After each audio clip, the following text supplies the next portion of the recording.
It is my great honor to bring on our guest, Mr. Richie Furay. Richie, how you doing this morning?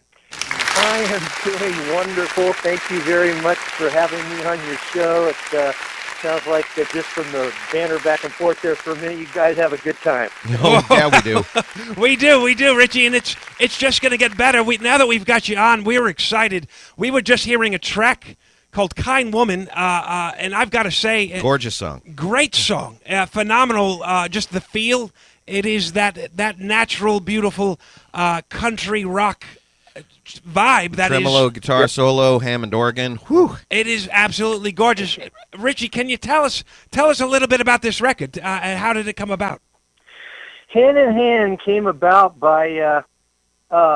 just a long process. I had bits and pieces of song ideas or musical ideas, lyrical ideas that you know what, for whatever reason, I wasn't motivated to really finish them or see how they fit together or make a song out of them. And then a couple years ago, Stephen Stills and Neil Young and I got together and we did several shows.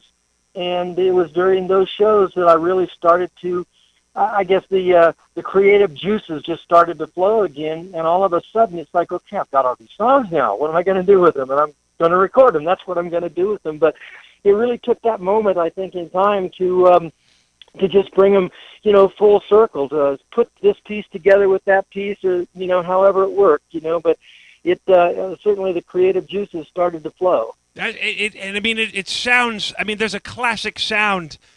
Which, you're kind of known for being a pioneer of that sound, and obviously your voice sounds stronger than ever, and the recording of the album is it's state of the art, and it really kind of captures this feeling. Tell us a little bit about the band, the group of musicians that you worked with on this record.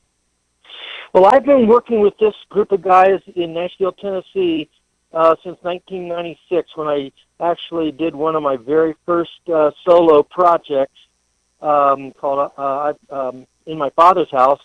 And it's Michael Rhodes on bass, Dennis Holt on drums, Chris Lusinger and Dan Dugmore on guitars, Pete Wasner on keyboard. And then generally I usually have Sam Bush and Hank Singer come in for sure and play. But these are the guys that I go into the studio with a song. I play them the song. They listen to it.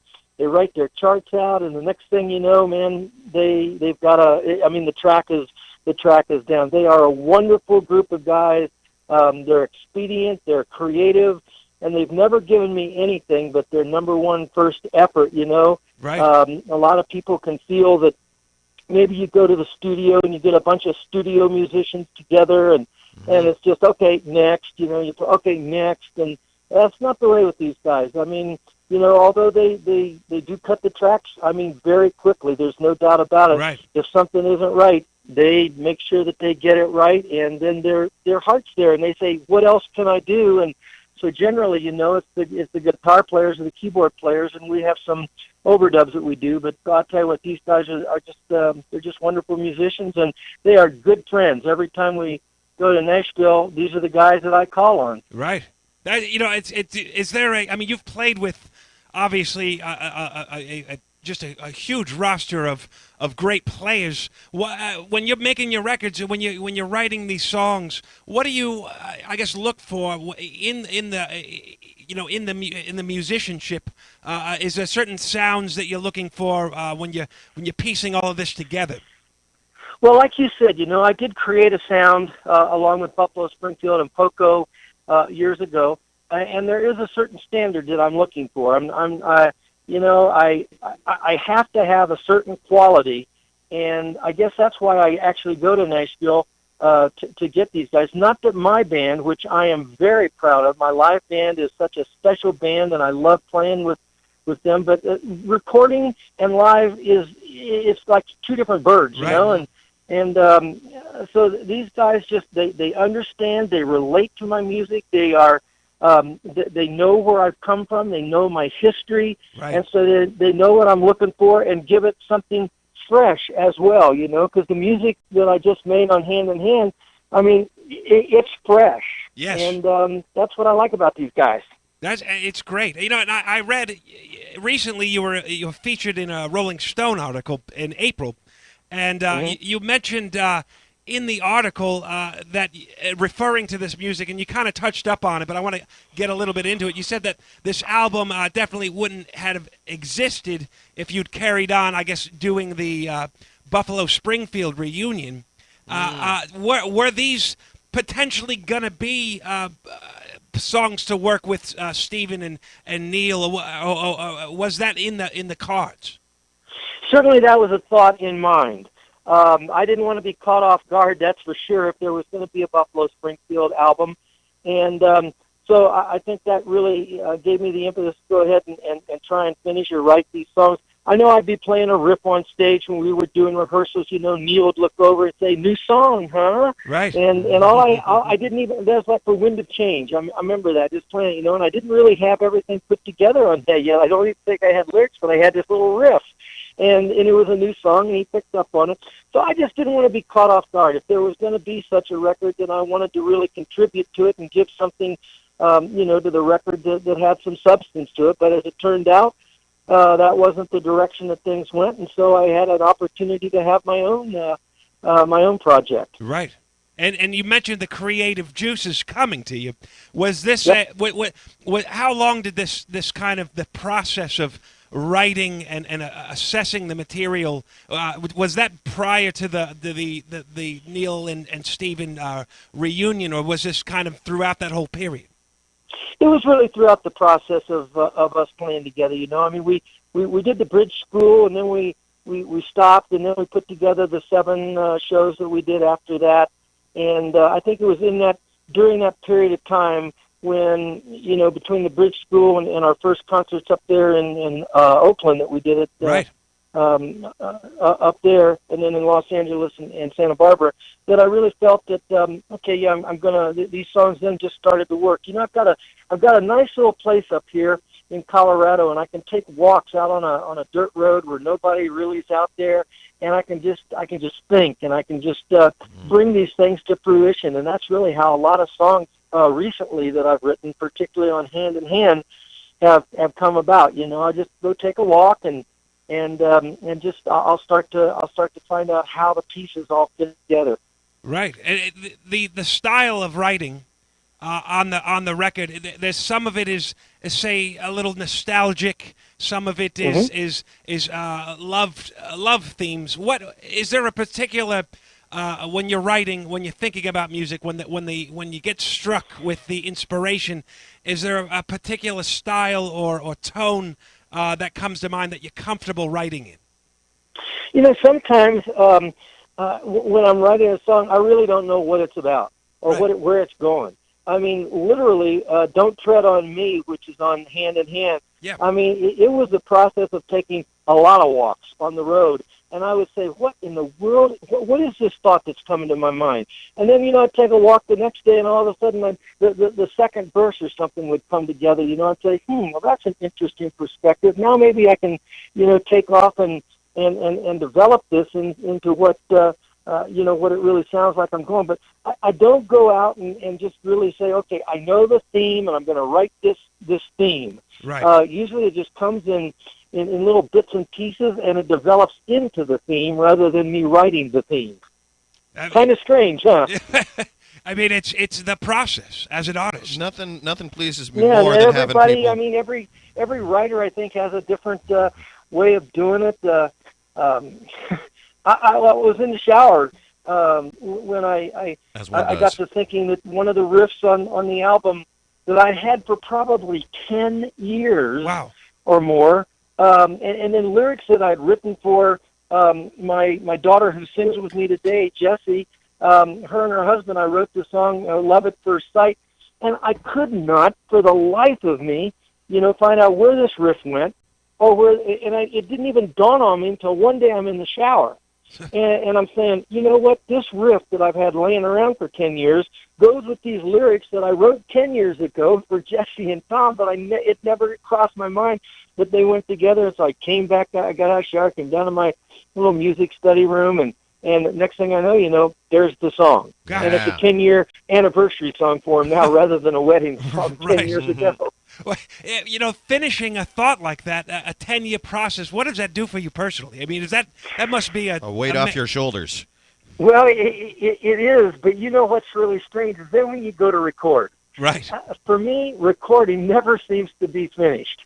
And I can get the record down on tape, or that's how we do some of it today, even on tape, but a lot of it's digital. But then when you go and you say, okay, this is finished, we're going to master this, then I'll take it home, and it's packaged and ready to go. And I say, oh man, I wish I would have thought of this while I was doing that, and that's what's frustrating. So it's kind of like a paradox, I'm so thrilled that this actually came together like this, and then it's like, oh, but there was this that I missed. And so I go on and use that for the next line, or the next song. It's like the famous kind of I guess saying about the artist and knowing when to walk away from the art. It must be a tough one for you.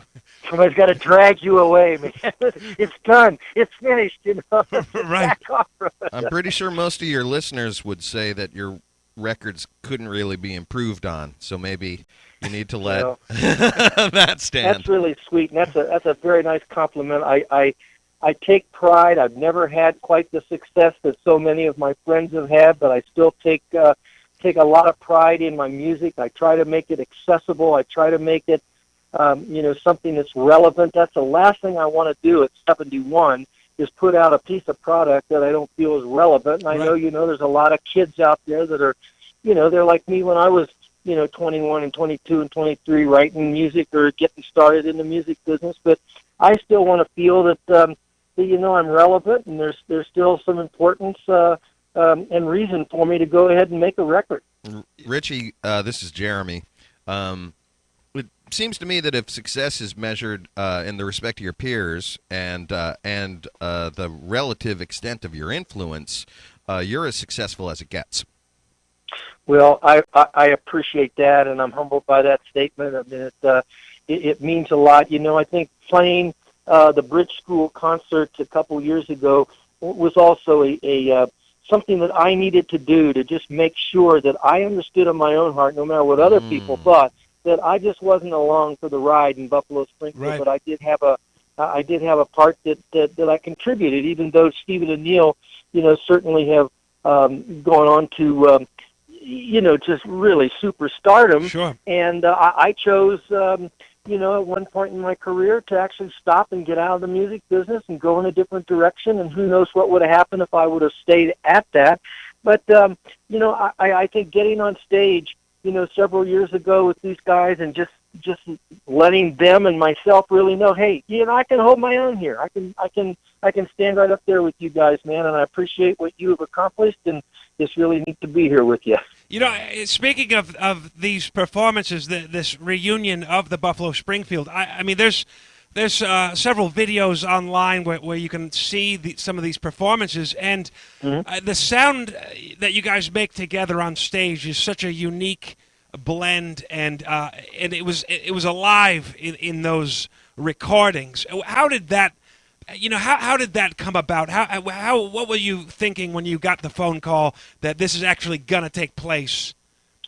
Well, when the phone call came, it was certainly a surprise because it was the furthest thing from my mind. I mean, we tried to do this back in the 80s, and it just didn't work. It was a train wreck. It was awful. Right. And, I think for the most part, I just said, leave well enough alone and let's just forget about it. But when Neil called and said, hey, I'd like to maybe see about us doing something acoustically at the Bridge School, I thought, well, this sounds like a pretty good idea. And then he said Stephen thought it was a good idea. And you know what? When we got together, there was it. I have to tell you, if I can use the word, it was effortless. Wow. It just seemed like we stepped away for 40 years and then stepped back together and didn't miss a lick. Right. It wasn't anything that we really, from my perspective, had to work with. Of course, we didn't have Bruce Palmer and Dewey Martin with us. But Joe Vitale and Rick Rosas just stepped up to the plate, and they were just awesome. Well, they're the great musicians that they are, and sad to say, that Rick is not with us anymore, but they just filled the bill, and everything just flowed. It was just so easy. It was effortless. We put on our guitars, and we just started sharing songs that that we felt were going to be appropriate for, and we chose songs that we felt would be easier songs to work on and do for the concerts that we were going to that we were preparing for, and it all just worked out so fine. It was easy, it was fun, and when it was done, it was done. There was talk, I guess, that there was going to be a bigger tour, and potentially, maybe, obviously, you were keeping yourself ready in case there was needed material. But when that didn't happen, what were your thoughts? I mean, obviously, you must have been like, well, I'm happy to be here now. I mean, were you a little bit disappointed, or were you just like, oh, that's how it goes? Well, a little bit of both. I think sometimes nothing's still the same, and things remain. And Neil decided, for some reason that I don't know that was really expressed, that he didn't want to be a part of it anymore. When we walked off the stage at Bonnaroo, we basically didn't see each other again. Wow. We each went to our separate buses, and that was it. Up to that point, it seemed like, that there was still a rapport. And I was told when we started, the little tour up in Oakland, that I became the spokesman. I was told, look, you're going to tell everybody that there's going to be a 30-day tour. Okay. And so I did. And then I remember when we were at Bonnaroo, I was talking about it, and Stephen and I were doing an article or an interview, and he looked over at me and said, "Whoa, man, I haven't heard about that." Oh, that's what I was told, And so anyway, it didn't happen. And in one respect, it was very disappointing. In the other respect, it was like, well, hey, you know what? We did what we did, and it was fun. And I'm glad for those who did get to see it. I've talked to a lot of people around the country when I take my band out that missed it and wished that they had, made the journey to the West Coast, but didn't happen. And so that's the way it goes. Right. You snooze, you lose. Right. If Neil gave you a call and said, "Hey, you know what? Let's do this," is that something you'd probably consider now, or has the time moved for you? I think the time's moved. There would certainly have to be a lot better communication between us. Right. In some respects, I gave up almost 2.5 years of my life and my working with my band, and I won't say it was wasted, because Hand in Hand came out of it, and a lot of other good things, Of course. But it was difficult. I had a band that I was really trying to share with the people out on the road and this, that, and the other, and they had to put their lives, not lives, but they had to put everything on hold too, because we aren't a quote unquote everyday working band. Right. We everybody has their day jobs, but the band is so good that I wish we could be, but we're at a different stage in life that it just doesn't make sense right now. So there was disappointment, but there was also, well, that's the way it goes. Sure. Yeah. And would I make the decision? There would have to be really something. I'd have to have different assurances if I was going to step away from what I'm doing right now. Can't blame you. Yeah, playing it safe, and obviously it's a big sacrifice to your personal life and what you've got going on to step away for, say, 30 days for a commitment like that. I can see that. Talking about the legacy of the Buffalo Springfield, this was a group that was only together for such a very short period of time, and it had a great influence on the last 50 years of rock and roll music. Extensive influence. Yep. Was this something when you guys got together initially?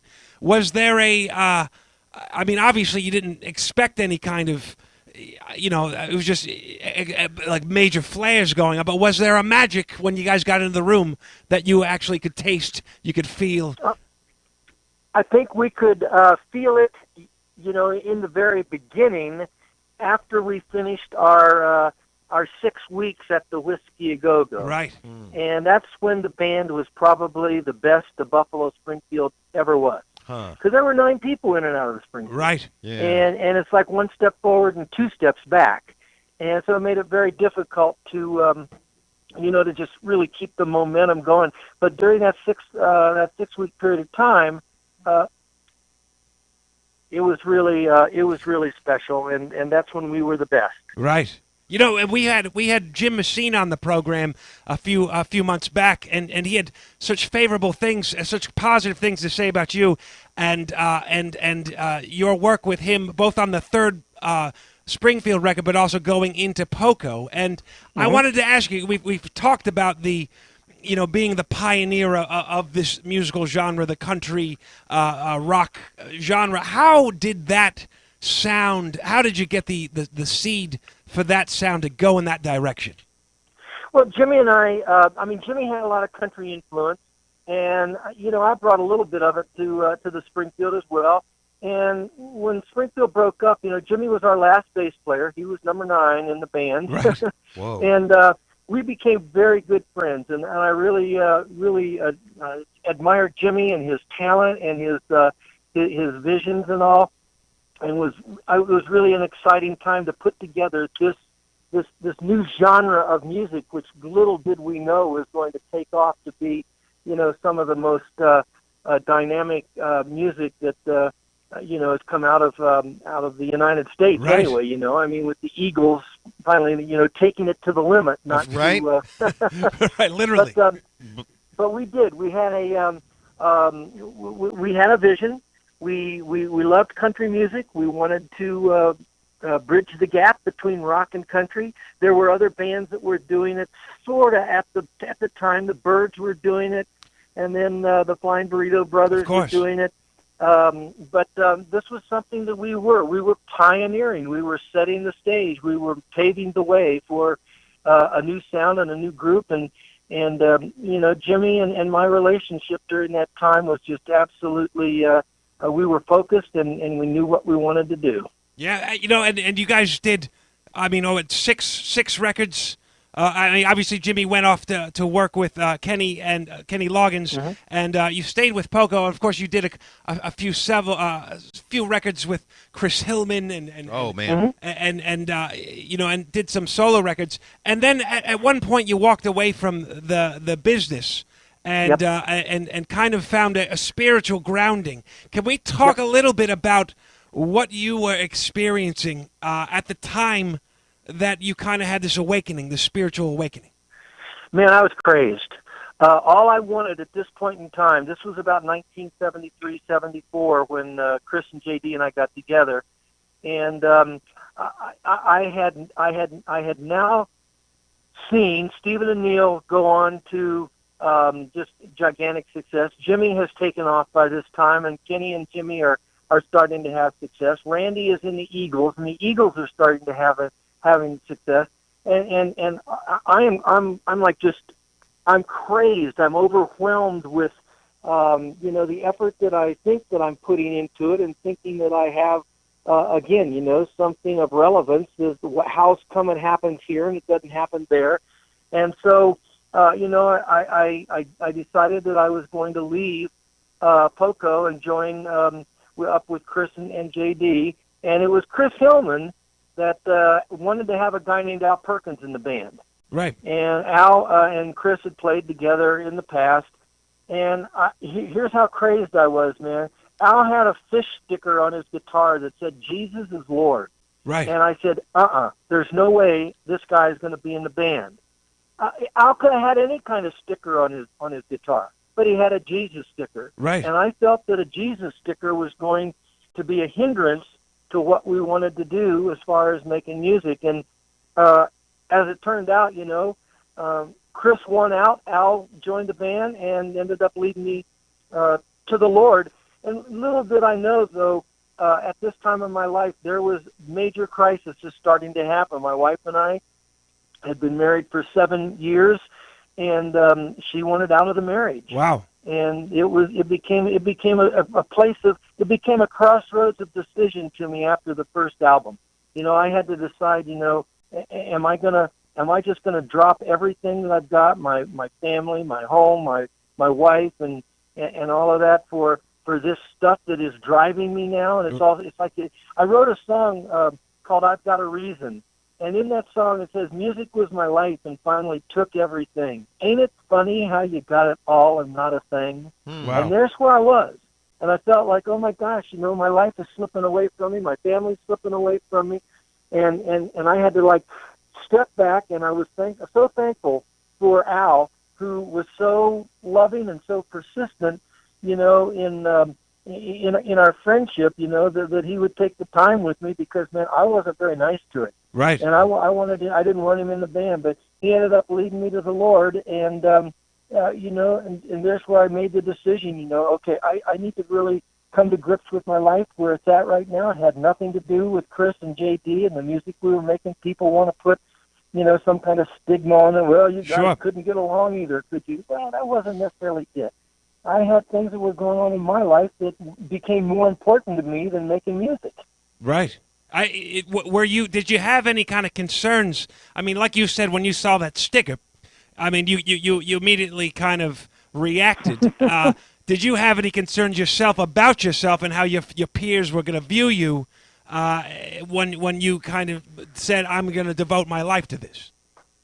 Well, you know what? It didn't make any difference at that time. Once I made the decision that I was going to go in the direction that I went in, I didn't look back. There's a little scripture, about putting your hand to the plow and not looking back. Anyone that's put his hand to the plow and looking back is not worthy of the kingdom. And I didn't necessarily know that scripture at that time, but that's where it was at for me. It was like this is what's really. It was almost as if all the things that I thought were important, and then the Lord just kind of did one little thing. He just removed my wife and my family from me and said, now, is this what's really important? Is this musical career really, is that what's so important? Right. And I had to evaluate, and I evaluated that it wasn't. And consequently, I made that decision, to step away and put all effort and all focus on getting my family and my marriage back together. Right. I want to ask you a question. This is more your opinion on the times. But about 30 years ago, around this time, the PMRC held the hearings regarding the presence of, say, pornographic and satanic lyrics in rock and roll music. And graphic. People like Frank Zappa, of course, John Denver testified to the Senate committee in Washington against warning labels on the music. Now, 30, 35 years later, it seems that pop music now would be considered almost overtly satanic and demonic with overtones. How, as a rock icon and also as a minister, what do you make of the current landscape of popular music, knowing what you've seen, where you've come from, and your whole life's journey? Well, I think a lot of it is, and I think it happens with every generation or whatever. I do believe that it is a statement of what's going on in our culture and in our world and in our country. I believe it's a sad testimony from my perspective, right, of what's going on in our culture. I mean, as you watch some of these people and some of the things that you see on stage, and it's like, my gosh, don't they have any self-worth or self-respect for themselves, let alone for their audiences? And it's quite disturbing to me from this perspective, but I think that it is. It's a sad commentary on the state of affairs that we're in today. Do you think that this? These two things kind of. The music industry, obviously, the music business, making records, all of that has evolved into more of a corporate kind of a presentation, if you will, of music. There's a lot of the dancing and a lot of the, I don't know, the focus has kind of shifted from, say 40, 50 years ago when it was a lot more about the songs, the music, the sensation. And, is that, I'm trying to get, maybe get your ideas. How do you think that this has maybe devolved into what we're seeing today? Well, I think again, it's just a statement and a testimony of where we have come as a people. I don't see that. how do I want to put this? We live in almost right now in a anything goes society, but we also live in a society where people are so uptight. There's so much tension in this world. The entitlements that people are feeling today and sensing today, Right. And it's just driving where the world is at and where this nation is at. I think it's a lack of leadership from be it political or be it in a religious matter. Or just common everyday sense. Right. We've lost our grip, and it's that's the culture that we're living in right now. And truthfully, the Scripture tells us, if we look at such books as what the Apostle Paul wrote to Timothy, he wrote about the last days, and he described the last days, and the last days are not very pretty. But if you look at what he wrote some 2,000 years ago, he's describing the day and age in which we live today. Right. It's like incredible. It is incredible how he, how he summed it up. They all listen to Miley Cyrus then? Yeah, and you know what? That's what's so sad. Where did she come from? Montana, whatever it was. Right. She was just she was. I just don't even know how to even. I don't even know how to comment on her. I'm not sure what she's after in life. I don't know what she wants in life. I was just being a wise guy, Richie. Yeah. Yeah. Okay. But we could do another show just about that. But Richie, talking about you've had a quite a journey. Needless to say, there's you were in these groups. You've played with a lot of the world's greatest rock musicians. You yourself being a pioneer. And you've had a lot of milestones and personal milestones and achievements. When looking back, what do you think was the hardest part of this journey? I think the hardest part is, and I just actually made comment to a person today on this, is how this which should be, and I'm speaking of the music business, writing songs, pouring your life out and creativity into songs, I've seen it destroy so many relationships, personal relationships, that it just breaks my heart.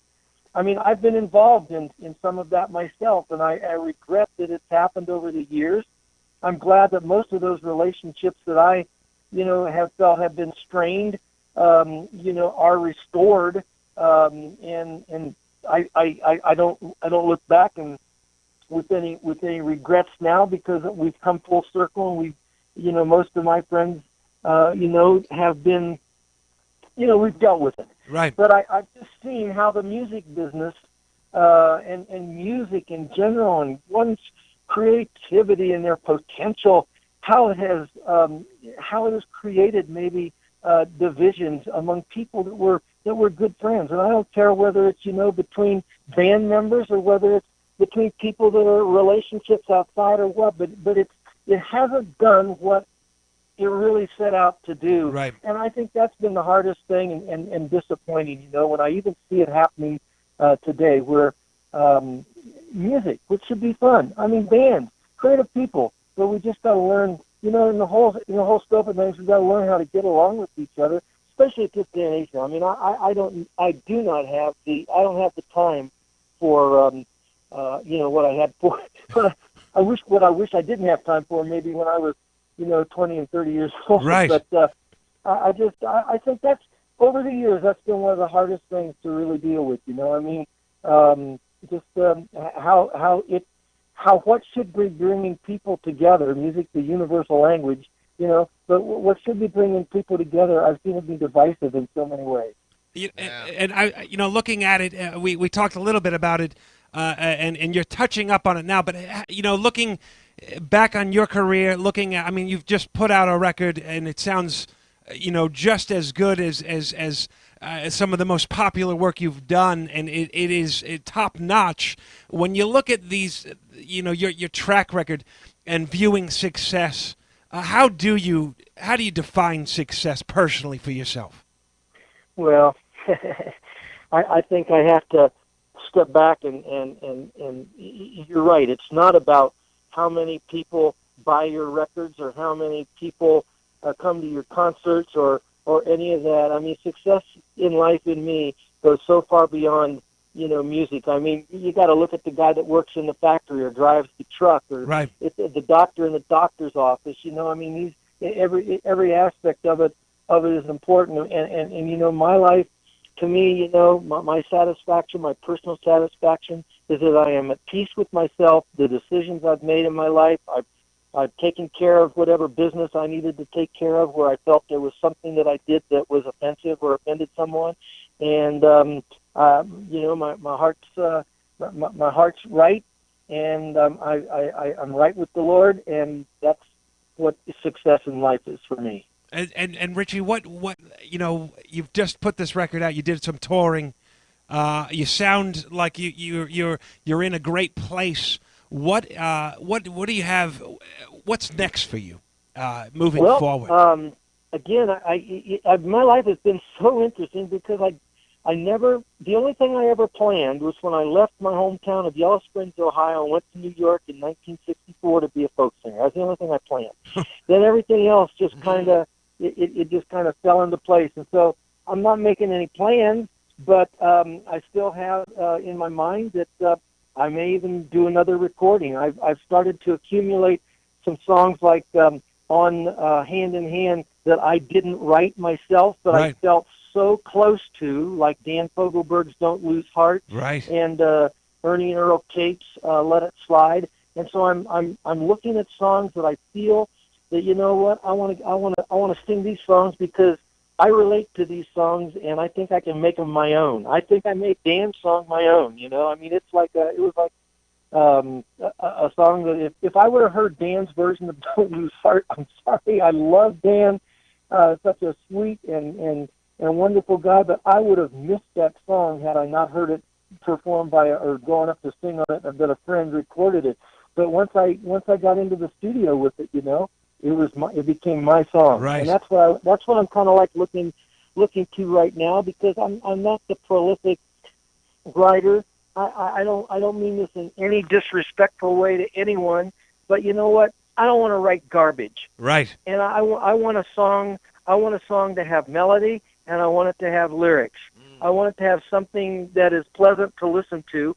And I'm not as prolific as some of my friends, but I don't like to listen to some music because I don't really find that it's really something I can identify with or, embrace. And so I'm going to look for songs, and I'm going to look for, a package of songs that I can put out that actually speak my heart and who I am right now. It sounds. I mean, you know what? That sounds. It sounds great. We love the new record, and we hope that you get to have the opportunity to come back around through California and obviously the rest of the country to bring this music, to the fans. And I do want to say I want to thank you, and Jeremy and I both are so excited to have you on the program and to share, your insights. Well, thank you so very much, and I've got a great band that certainly wants to travel. We were just up sort of in that area about a month and a half ago. Right. We were out and so we'd love to come back and play our music again for the folks. We had great reception while we were out there, and so we enjoy it, and as long as we can enjoy it, and as long as we can economically make it work, we're planning on doing it again. Well, I look forward to it. Sounds good. Thank you guys so much. More power to you, Richie. Thanks for coming by. Richie, thank you so much, and all of the best for 2015, and we look forward to hearing more from you. Great, man. Thank you guys very much. Sure appreciate it. You got it. Thank you so much. Bye-bye. An icon, Man. a legend.